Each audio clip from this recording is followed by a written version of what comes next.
মমতা বন্দ্যোপাধ্যায়ের ছায়াসঙ্গী, Mumtaz good girl অনেকেই বলতেন এই কথা। সেই চন্দ্রিমা ভট্টাচার্য মমতা বন্দ্যোপাধ্যায়ের হাত ছাড়লেন, আর এবার নব চন্দ্রিমা।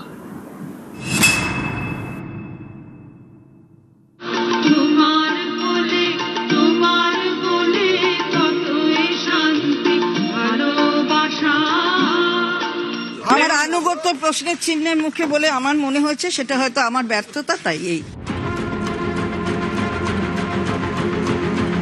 আনুগত্য, অনেকে বলেন তৃণমূলে এটাই ছিল চন্দ্রিমা ভট্টাচার্যের পরিচয়। তিনি দিদির অনুগত সৈনিক। দল এবং সরকার দুই ক্ষেত্রেই মমতা বন্দ্যোপাধ্যায় ডিপেন্ডেবল। সরকারের মুখ মমতা, আর যেখানে মমতা হাজির থাকতে পারছেন না সেখানেই চন্দ্রিমা। তৃণমূল জামানায় এটাই ছিল দস্তুর। মমতা বন্দ্যোপাধ্যায়ের মন্ত্রিসভায় ওজনের নিরিখে মমতার পরেই ছিলেন চন্দ্রিমা।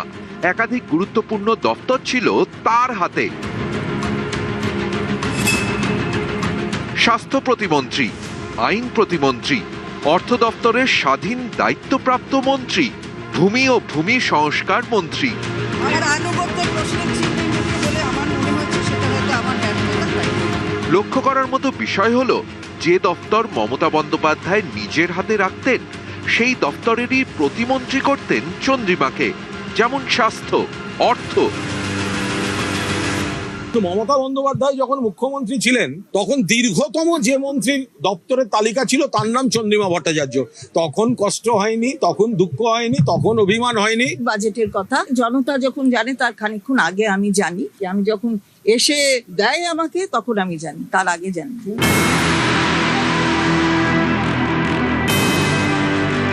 সরকারের ওজনদার মন্ত্রী, দলেও প্রভাবশালী।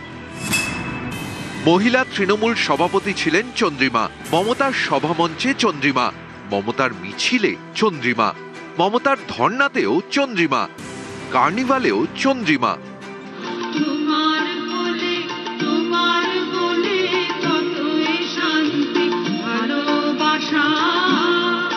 যেখানেই নেত্রী সেখানেই চন্দ্রিমা। অনেকে বলেন চন্দ্রিমা ছিলেন মমতার গুড গার্ল। তৃণমূলের বৈঠকের পরে সাংবাদিকদের হাজারো প্রশ্নের সামনেও চন্দ্রিমা স্পিকটি নট, দিদির বারণ, তাই বলা বারণ। নেত্রী নির্দেশ দিয়েছেন, তাই কয়েক ঘন্টার মধ্যেই মিছিল করতে রাস্তায় চন্দ্রিমা। এমনটাও শোনা যায়, সরকারের গুরুত্বপূর্ণ সিদ্ধান্ত মন্ত্রীদের জানাতে হবে। তখন মমতার দূত হয়ে মন্ত্রীদের ফোন করতেন চন্দ্রিমাই। কিন্তু বাড়তি কোনো শব্দ নয়, যেটুকু দিদি বলেছেন দাড়ি কমা সমেত শুধুমাত্র সেইটুকুই। সেই কারণেই মমতার গুড গার্ল।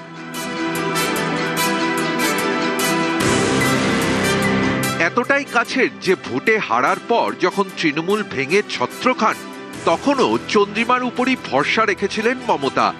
তাকে দলের রাজ্য সভাপতি করেছিলেন। 22শে জুন মমতার তরফে যে চিঠি গিয়েছে দিল্লিতে নির্বাচন কমিশনের দফতরে, তাতেও চন্দ্রিমার নতুন পদের উল্লেখ। মমতার এহেন গুড গার্লই তাকে গুড বাই জানিয়ে দিলেন। উনি অনেকদিন ধরেই আমাকে বলছিলেন পদত্যাগ করবেন, কারণ ওনার ছেলে গিয়ে অলরেডি হাত মিলিয়েছেন। আমার তার জন্য কিছু বলার নেই, ভালো বুঝেছে হাত মিলিয়েছে, তাদের লাগেজ ব্যাগেজ থাকতে পারে। যেদিনকে নভোটেলে গেছে 22 তারিখ থেকে 3 তারিখ সন্ধ্যের আগে অবধি আমি আমার ছেলের সাথে পলিটিক্স নিয়ে কোনো কথা বলিনি। আগে আমি ওর অফিস যেটা রাস্তার ওপরে, সেখানেও গিয়ে বসতাম, আমি সেটাতেও যাইনি। আমাকে যখন ড্রাইভার জিজ্ঞেস করছে, আমি বলছি না, তোর দাদা অন্য দল করে, আমি অন্য দল করি, আমি যাইনি সেই অফিসে। এটা হয়তো বিশ্বাস করবেন না, কারণ এখন আমার বিশ্বাসযোগ্যতা নেই। একসময় মমতাকে ঘিরে দেখা যেত বলয়। একে একে অনেকেই সরেছেন, এবার সরলেন চন্দ্রিমা। মমতার হাত ছেড়েই নব তৃণমূলের বৈঠকে নব চন্দ্রিমা। চন্দ্রিমা ভট্টাচার্য আস্থাভাজন, চন্দ্রিমা জীবনে অনেকের আস্থাভাজন থেকেছে। ডক্টর দেবী পাল থেকে শুরু করে, সোমেন মিত্র থেকে শুরু করে পরপর অনেকের আস্থাভাজন হওয়ার পরে তারপরে এরা একজন আস্থাভাজনের উপর নির্ভরশীল নয় তো। নিউজ 18 বাংলা। মমতা তৃণমূলের নেতা সৌগত রায়, তিনি চন্দ্রিমার এই মমতার হাতছাড়া নিয়ে তাকে বলেছেন অকৃতজ্ঞ। অকৃতজ্ঞতা। লোকেরা মনে করছেন তাদের ব্যক্তিগত সুবিধা হবে, তাই যে চন্দ্রিমা হেরে যাওয়ার পর মমতা ওকে অন্য জায়গা থেকে জিতিয়ে এনেছিলেন, তিনিও এখন নানা কৌল বলছেন নাকি বাজেট আগে থেকে করতে দেওয়া হতো না, উনি শুধু শেষ মুহূর্তে পেতেন। এগুলো আগে বলেননি কেন, আগে প্রতিবাদ করেননি কেন? যখন পজিশন থাকবে তখন সব চলবে, আর না থাকলেই আপত্তি করবেন, এটা ঠিক না। প্রস্তুতি ছিল, উনি আগেই মমতা ব্যানার্জিকে জানাচ্ছিলেন যে ওর ছেলে চলে গিয়েছে, উনি আর থাকতে চান না।